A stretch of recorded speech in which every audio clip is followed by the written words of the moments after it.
अपने उपन्यास को आगे बढ़ाते हुए चलते हैं अपने उपन्यास के पार्ट 6 की ओर।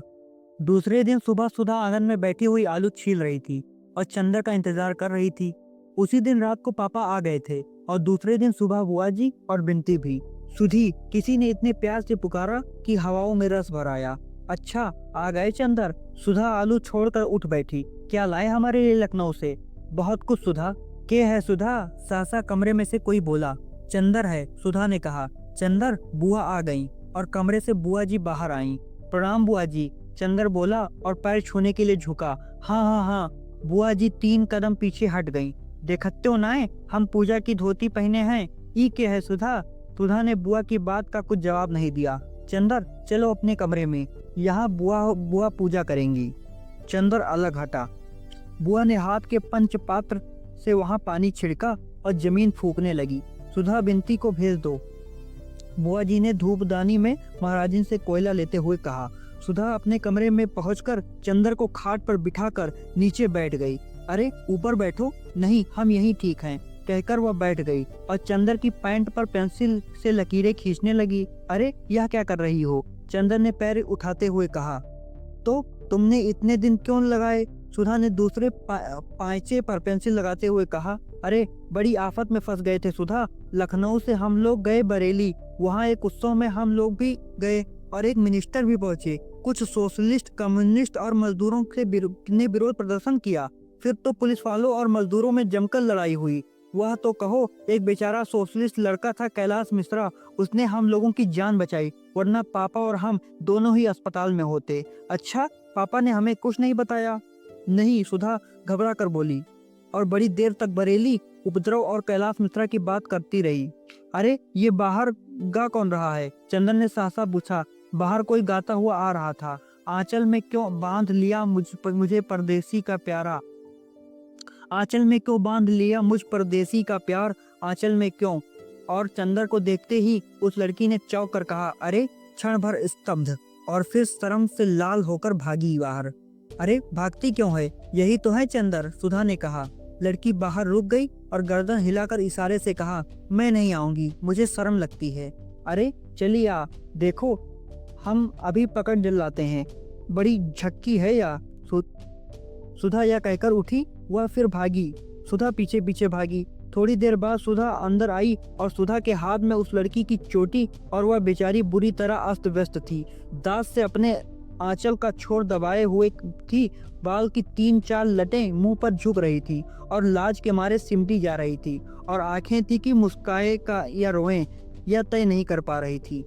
देखो चंदर देखो, सुधा हाफ रही थी। यही है बिनती, मोटकी कहीं की, इतनी मोटी है कि दम निकल गया हमारा। सुधा बुरी तरह हाफ रही थी। चंदर ने देखा बेचारी की बुरी हालत थी। मोटी तो बहुत नहीं थी, पर हाँ गांव की तंदुरुस्ती थी। लाल चेहरा जिसे शर्म ने तो दूना बना दिया था। एक हाथ से अपनी चोटी पकड़ी थी, दूसरे से अपने कपड़े ठीक कर रही थी और दांत से आंचल पकड़े। छोड़ दो इसे। यह क्या है सुधा, बड़ी जंगली हो तुम, चंदर ने डांट कर कहा। जंगली मैं हूँ या? चोटी छोड़कर सुधा बोली, यह देखो दांत काट लिया है इसने। सचमुच सुधा के कंधे पर दांत के निशान बने हुए थे। चंदर इस संभावना पर बेतहासा हंसने लगा कि इतनी बड़ी लड़की दांत काट रही सकती है। क्यों जी, इतनी बड़ी हो गई हो और दांत काटती हो? उसकी हंसी रुक नहीं रही थी। सचमुच यह तो बड़े मजे की लड़की है।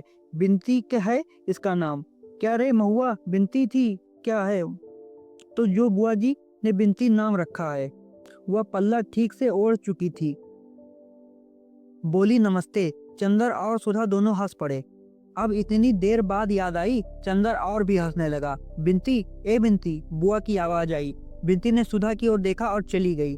और कहो सुधी, चंदर बोला, क्या हाल चाल रहा यहाँ? फिर भी एक चिट्ठी भी तो नहीं लिखी तुमने? सुधा बड़ी शिकायत के स्वर में बोली।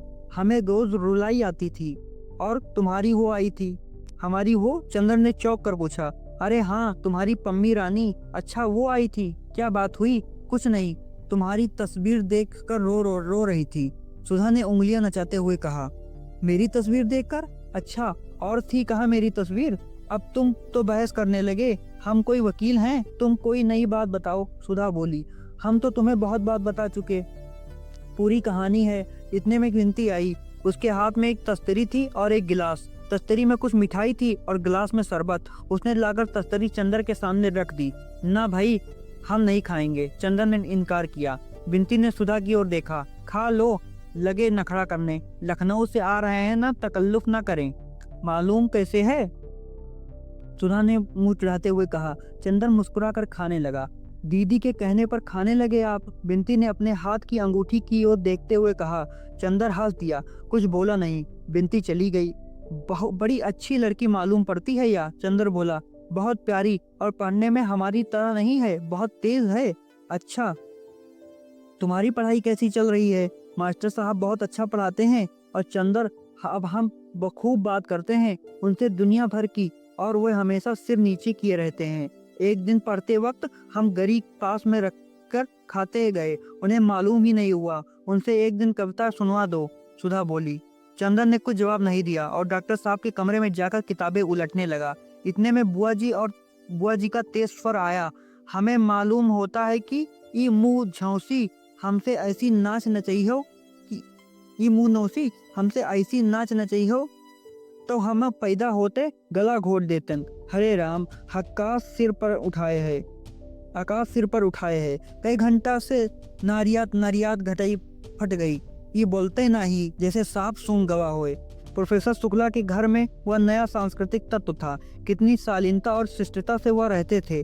कभी इस तरह की भाषा भी उनके घर में सुनने को मिलेगी, इसकी चंदर को जरा भी उम्मीद न थी। चंदर चौंक कर उधर देखने लगा। डॉक्टर शुक्ला समझ गए। कुछ लज्जित से और मुस्कुरा कर ग्लानि छिपाते हुए से बोले, मेरी विधवा बहन है, कल गांव से आई है लड़की को पहुंचाने।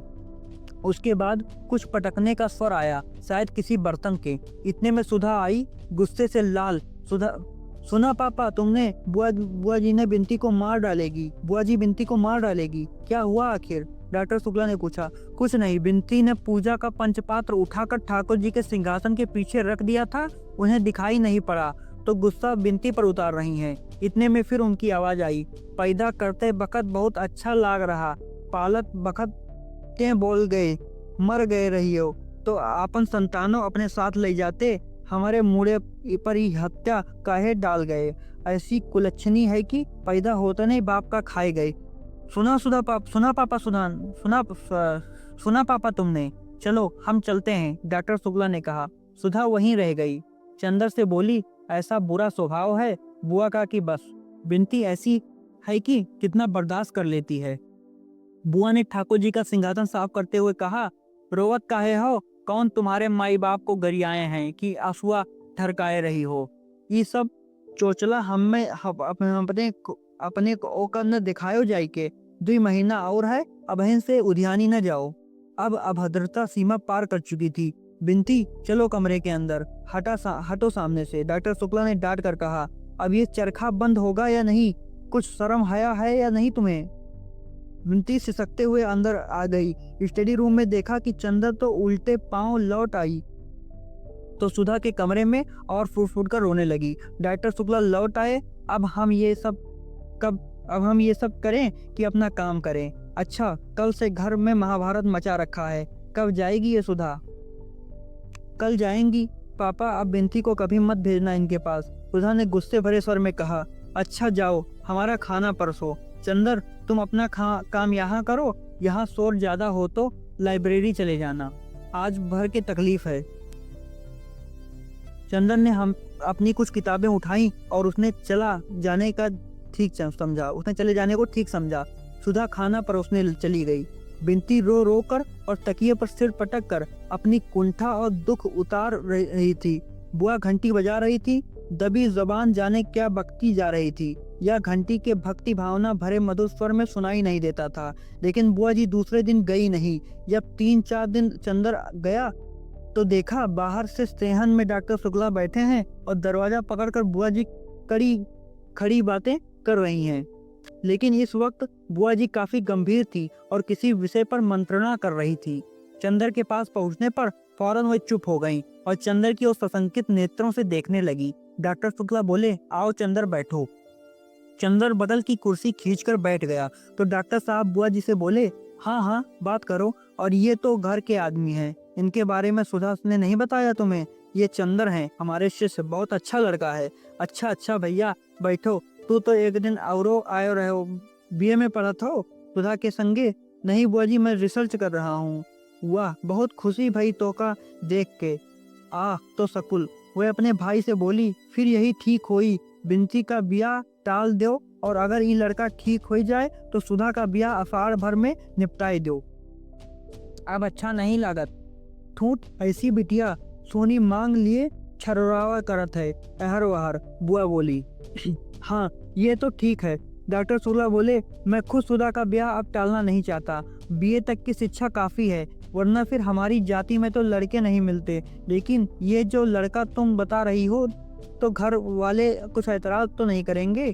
और फिर लड़का तो हमें अच्छा लगा, लेकिन घर वाले पता नहीं कैसे हों।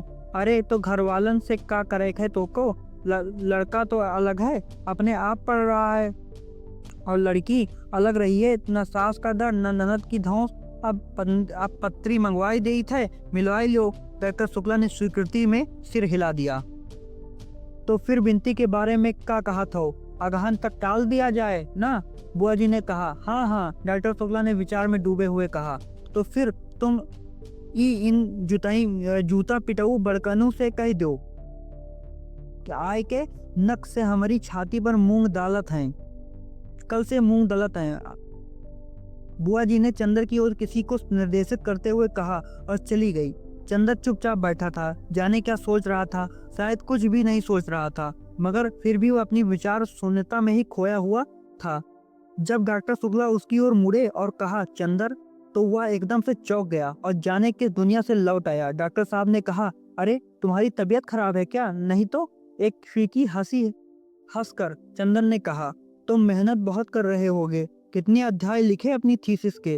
अब मार्च खत्म हो रहा है और पूरा अप्रैल तुम्हें थीसिस टाइप कराने में लगेगा, और मई में हर हालत में जमा हो जानी चाहिए। जी हाँ, बड़े थके स्वर में चंदन ने कहा। 10 अध्याय हो ही गए हैं, 3 अध्याय और होने हैं, और अनुक्रमणिका बनानी है। अप्रैल के पहले सप्ताह तक खत्म हो ही जाएगा। अब सिवा थीसिस के और करना ही क्या है? एक बहुत गहरी सांस लेते हुए चंदन ने कहा और माथा थाम कर बैठ गया। कुछ तबीयत ठीक नहीं है तुम्हारी, चाय बनवा लो। लेकिन सुधा तो है नहीं, महाराजिन है, डॉक्टर साहब बोले।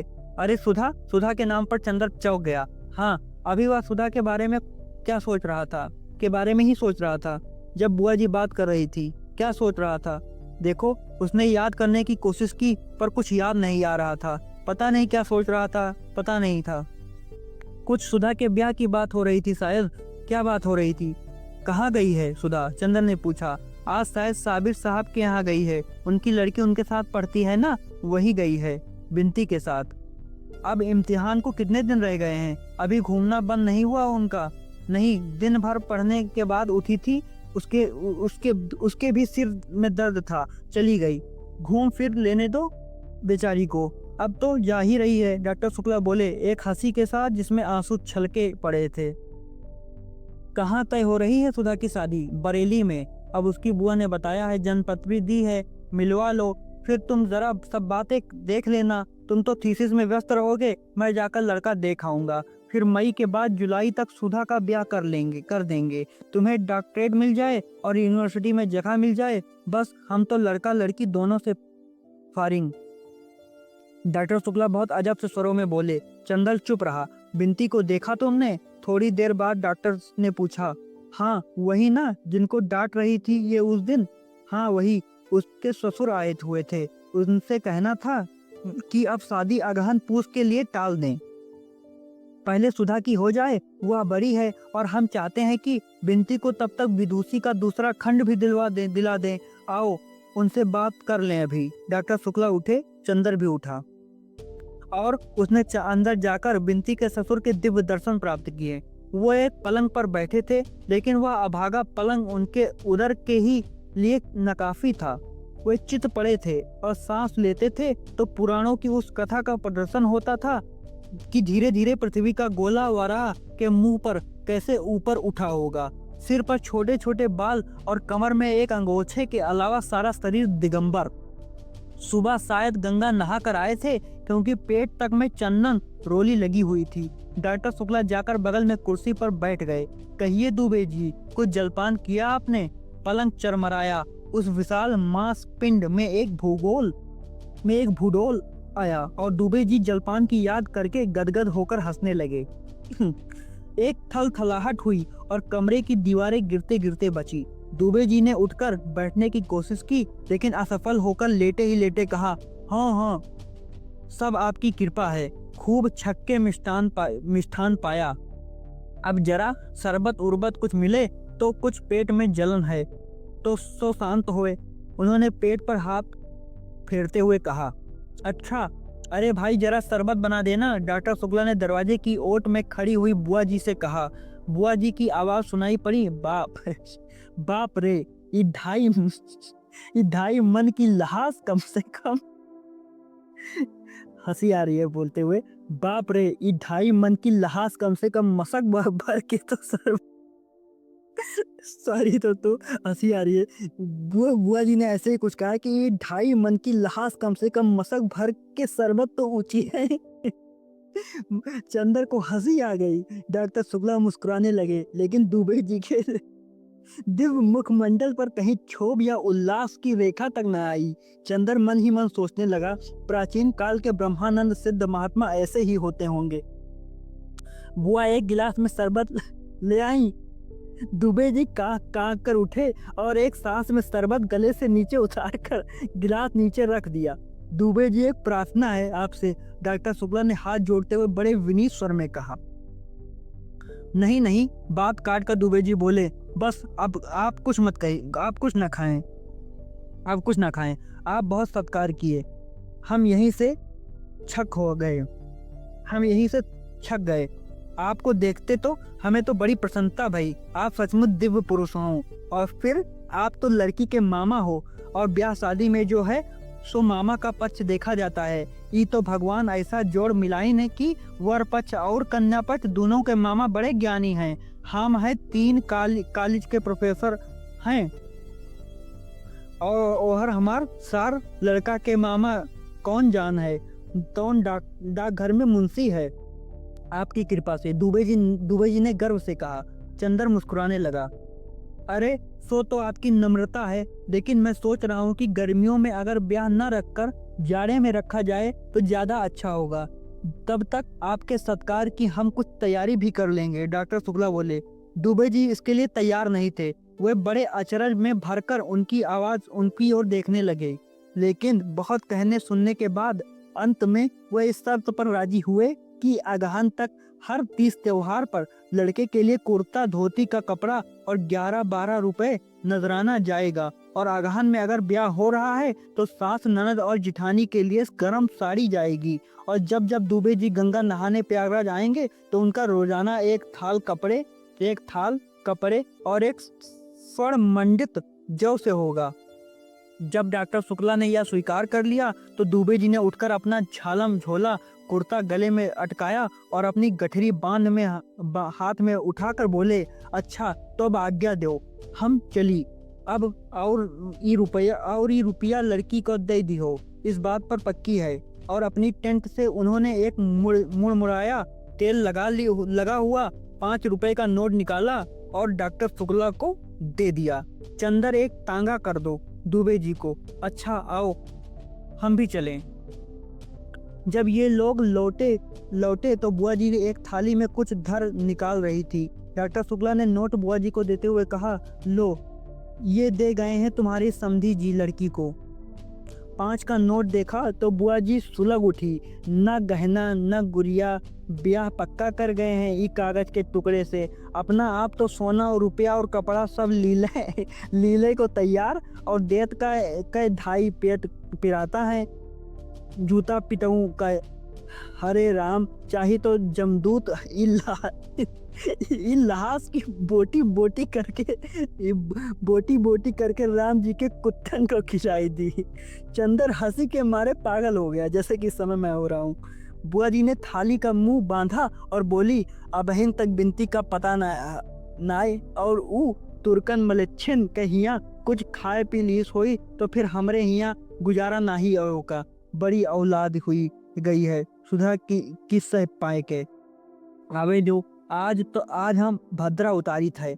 डॉक्टर शुक्ला अपने कमरे में चले गए। चंदर को प्यास लगी थी। उसने बुआ जी से एक गिलास पानी मांगा। बुआ ने एक गिलास में पानी दिया और बोली, बैठ के पियो बेटा, बैठ के, कुछ खाए के दी। नहीं बुआ जी कुछ। बुआ बैठकर हंसिया से कटहल छीलने लगी और चंदर पानी पीता हुआ सोचने लगा, बुआ जी सभी से इतनी मीठी बात करती हैं तो आखिर बिनती से ही इतनी कटु क्यों हैं। इतने में अंदर चप्पलों की आहट सुनाई पड़ी। चंदन ने देखा सुधा और बिनती आ गई थी। सुधा अपनी चप्पल उतारकर अपने कमरे में चली गई और बिनती आंगन में आई बुआ जी के पास आकर बोली, लाओ हम तरकारी काट दें। चल हट और पहले नहाए जाए के, कुछ नए तो नए रही हो, कुछ खाए तो ना रही हो, इतनी देर कहाँ घूमत रही हो। अब खूब अच्छी तरह जानित है तू हमार नाक कटाई के रही हो। पतुरियन के ढंग सीखे है। बिनती चुप। एक तीखी वेदना का भाव उसके मुंह पर आया। उसने आंखें झुका ली, रोई नहीं और चुपचाप सिर झुकाए हुए सुधा के कमरे में चली गई। चंदर क्षण भर खड़ा रहा, फिर सुधा के पास गया। सुधा के कमरे में अकेले बिनती खाट पर पड़ी थी, औंधे मुंह, तकिया मुंह में छुपाए हुए। चंदर को जाने कैसा लगा। उसके मन में बेहद तरस आ रहा था इस बेचारी लड़की के लिए जिसके पिता हैं ही नहीं और जिसे प्रताड़ना के सिवा कुछ नहीं मिला। चंदर को बहुत ही ममता लग रही थी इस अभागनी के लिए। वह सोचने लगा, कितना अंतर है दोनों बहनों में। एक बचपन से ही कितने असीम दुलार, वैभव और स्नेह में पली और दूसरी प्रताड़ना और कितने अपमान में पली, और वह भी अपनी ही सगी माँ से जो दुनिया भर के प्रति स्नेहमयी है, अपनी लड़की को छोड़कर। वह कुर्सी पर बैठकर चुपचाप यही सोचने लगा, अब आगे भी इस बेचारी का क्या सुख मिलेगा। ससुराल कैसी है, या तो ससुर को देखकर ही मालूम देता है। इतने में सुधा कपड़े बदलकर अपने हाथ में किताब लिए उसे पढ़ती हुई उसी में डूबी हुई आई और खाट पर बैठ गई। अरे बिनती कैसी पड़ी हो? अच्छा तुम हो चंदर, बिनती उठो। उसने बिनती की पीठ पर हाथ रखकर कहा। बिनती जो अभी तक निचेष्ट पड़ी थी, सुधा के ममता भरे स्पर्श पर फूट फूट कर रो पड़ी। तो सुधा ने चंदर से कहा, क्या हुआ बिनती रानी को? और बिनती भी जोरों से सिसकियां लेने लगी। सुधा ने चंदर से कहा, कुछ तुमने कहा होगा, 14 दिन बाद आए हो और आते ही लगे रुलाने। उसे कहा होगा तुमने, समझ गए? घूमने के लिए उसे भी डांटा होगा। हम साफ साफ बता देते हैं चंदर, हम तुम्हारी डांट सह लेते हैं। इसका ये मतलब नहीं है कि अब तुम इस बेचारी पर भी रौब झाड़ने लगो। इससे कभी कुछ कहा तो अच्छी बात नहीं होगी। तुम्हारे दिमाग का कोई पुर्जा ढीला हो गया है क्या? मैं क्यों कहूँगा बिनती को कुछ? बस फिर यही बात तुम्हारी बुरी लगती है? सुधा बिगड़ कर बोली। क्यों नहीं कहोगे बिनती को कुछ? जब हमें कहते हो तो उसे भी क्यों नहीं कहोगे? हम तुम्हारे अपने हैं तो क्या वो तुम्हारी अपनी नहीं है? चंदर हंस पड़ा। सो क्यों नहीं है, लेकिन तुम्हारे साथ न ऐसे निभाा है न वैसे निभाा। जैसे ये सब कुछ हम नहीं जानते। क्यों रो रही है यार? सुधा ने बोली धमकी के स्वर में। बुआ जी ने कुछ कहा था, चंदर बोला। अरे तो उसके लिए क्या रोना? इतना समझाया तुझे कि उनकी तो आदत है, हंसकर टाल दिया कर। चल उठ, हंसती है कि गुदगुदाऊं? सुधा ने गुदगुदाते हुए कहा।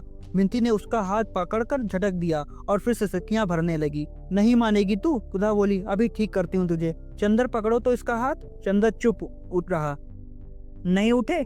उठो, तुम इसका हाथ पकड़ लो तो अभी हम इसे हंसाते हैं। सुधा ने चंदर का हाथ पकड़कर बिनती की ओर बढ़ते हुए कहा। चंदर ने अपना हाथ खींच लिया और बोला, वह तो रो रही है और तुम बजाय समझाने के उसे परेशान कर रही हो। अरे जानते हो क्यों रो रही है? अभी इसके ससुर आए थे, वो बहुत मोटे थे, तो ये सोच रही थी कहीं वो भी मोटे हो। सुधा ने फिर उसकी गर्दन गुदगुदा कर कहा। बिनती हंस पड़ी। सुधा उछल पड़ी। लो ये तो हंस पड़ी, अब रोओगी? और अब फिर सुधा ने गुदगुदाना शुरू किया। बिनती पहले तो हंसी से लौट गई, फिर पल्ला संभालते हुए बोली, छी दीदी, वो बैठे हैं कि नहीं? और उठकर बाहर जाने लगी। कहाँ चली? सुधा ने पूछा। जा रही हूँ नहाने। बिनती पल्लू से फिर सिर ढेकते हुए चल दी। क्यों, मैंने तेरी बदन छू लिया इसलिए? सुधा हंसकर बोली। ए चंदर, वो गेसू का छोटा भाई है ना हसरत, मैंने उसे छू लिया तो फौरन उसने जाकर अपना मुंह साबुन से धोया और अम्मी जान से बोला मेरा मुंह जूठा हो गया और आज हमने गेसू के अख्तर मियाँ को देखा, बड़े मजे के हैं। मैं तो गेसू से बात करती रही लेकिन बिनती और फूल ने बहुत छेड़ा उन्हें, बेचारे घबरा गए। फूल बहुत चुलबुली है और बड़ी नाजुक है, बड़ी बोलने वाली है और बिनती और फूल का खूब जोड़ मिला, दोनों खूब गाती हैं। बिनती गाती भी है? चंदन ने पूछा। हमने तो रोते ही देखा। अरे बहुत अच्छा गाती है, इसने एक गांव का गाना बहुत अच्छा गाया था। अरे देखो, वह सब बताने में हम तुम पर गुस्सा होना तो भूल ही गए। कहाँ रहे 4 रोज? बोलो बताओ जल्दी से। व्यस्त थे सुधा, हम थीसिस 3 हिस्सा लिख गई। अब थीसिस 3 हिस्सा लिख गई। इधर हम लगातार 5 घंटे से बैठकर लिखते थे। चंदर बोला। 5 घंटे? सुधा बोली। दूध आजकल पीते हो कि नहीं? हाँ 3 गाय खरीद ली है। चंदर बोला। नहीं, मजाक नहीं, कुछ खाते पीते रहना, कहीं तबीयत खराब हुई तो हमारा इम्तिहान है।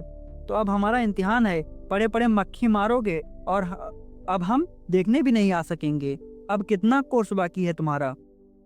कोर्स तो खत्म था हमारा, कुछ कठिनाइयाँ थी तो पिछले 2-3 हफ्ते में मास्टर साहब ने बता दी थी। अब दोहराना है, लेकिन बिनती का इम्तिहान मई में है, उसे भी तो पढ़ाना है। अच्छा, अब चले हम।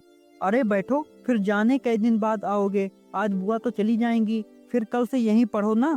तुमने बिनती के ससुर को देखा था? हाँ देखा था। चंदन उनकी रूपरेखा याद करके हंस पड़ा। बाप रे, पूरे टैंक थे वो तो। बिनती की ननद से तुम्हारा ब्याह करवा दें? करोगे? सुधा बोली। लड़की इतनी ही मोटी है, उसे भी कभी डांट लेना तो देखेंगे तुम्हारी हिम्मत। ब्याह? एकदम से चंदर को याद आ गया, अभी बुआ ने बात की थी सुधा के ब्याह की। तब उसे कैसा लगा था? उसका दिमाग घूम गया था। लगा जैसे कि एक असहनीय दर्द था या क्या था जो उसकी नस नस में को तोड़ गया एकदम। क्या हुआ चंदर? अरे चुप हो गए क्या? डर क्यों गए मोटी लड़की के नाम से? सुधा ने चंदर का कंधा पकड़कर झकझोरते हुए कहा। चंदर एक फीकी हंसी हंसकर रह गया और चुपचाप सुधा की ओर देखने लगा। सुधा चंदर की निगाह से सहम गई। चंदर की निगाह में जाने क्या था, एक अजब सा पथराया सूनापन, एक जाने किस दर्द की अमंगल छाया, एक जाने किस पीड़ा की मूक आवाज, एक जाने कैसे पिघलती हुई सी उदासी, और वह भी गहरी, जाने कितनी गहरी। और चंदर था कि एकटक देखता जा रहा था, एकटक अपलक। सुधा को जाने कैसा लगा, ये अपना चंदर तो नहीं, ये अपने चंदर की निगाह तो नहीं है। चंदर तो ऐसी निगाह से इस तरह अपलक तो सुधा को कभी नहीं देखता था। नहीं, यह चंदर की निगाह तो नहीं। इस निगाह में न शरारत, न डांट, न दुलार, न करूँगा। इसमें कुछ ऐसा है कि जिससे सुधा बिल्कुल अपरिचित नहीं थी, जो आज चंदर में पहली बार दिखाई पड़ रहा था। सुधा को जैसा डर लगने लगा, जैसे वह कांप उठी। नहीं, या कोई दूसरा चंदर है जो उसे इस तरह देख रहा है, या कोई अपरिचित है, कोई अजनबी, किसी दूसरे देश का कोई व्यक्ति जो सुधा को चंदर तुम्हें क्या हो गया? सुधा की आवाज मारे डर के कांप रही थी। उसका मुंह पीला पड़ गया, उसकी सांसें बैठने लगी। चंदर, और जब उसका कुछ बस न चला तो उसकी आंखों में आंसू छलक आए। हाथों पर एक गरम गरम बूंद आकर पड़ते हुए ही चंदर चौंक गया। अरे सुधी, रो मत। नहीं पगली, हमारी तबीयत कुछ ठीक नहीं है, एक गिलास पानी तो ले आओ। सुधा अब भी कांप रही थी। चंदर की आवाज में अभी भी वह मुलायमियत नहीं आ रही थी। वह पानी लाने के लिए उठी। नहीं, तुम कहीं जाओ मत, तुम बैठो यहीं। उसने उसकी हथेली अपने माथे पर रखकर जोर से अपने हाथों में दबा ली और कहा, सुधा। क्यों चंदर? कुछ नहीं। चंदर ने आवाज दी, लेकिन पता लगता था कि वह चंदर है ही नहीं, न जाने कहां से आ रही थी। क्या सिर में दर्द है? बिनती, एक गिलास पानी लाओ जल्दी से। सुधा ने आवाज दी। चंदर जैसे पहले जैसा हो गया। अरे अभी मुझे क्या हो गया था? तुम क्या बात कर रही थी सुधा? पता नहीं तुम्हें अभी क्या हो गया था, सुधा ने घबराई हुई गौरैया की तरह गौरैया की तरह सहम कर कहा। चंदर स्वस्थ हो गया। कुछ नहीं सुधा, मैं ठीक हूँ, मैं तो यूं ही अब तुम्हें परेशान करने के लिए चुप था। उसने हंसकर कहा। हाँ चलो रहने दो, तुम्हारे सिर में दर्द है जरूर से, सुधा बोली। बिनती पानी लेकर आ गई थी। लो पानी पियो। नहीं, हमें कुछ नहीं चाहिए, चंदर बोला। बिनती, जरा पेन बाम दे ले आओ। सुधा ने गिलास जबरदस्ती उसके मुंह से लगाते हुए कहा। बिनती पेन बाम ले आई थी। बिनती तू जरा लगा दे इनके। अरे खड़ी क्यों है, कुर्सी के पीछे खड़ी होकर माथे पर जरा हल्की उंगली से लगा दे। मिलते हैं अगले पार्ट में, पार्ट 7 में।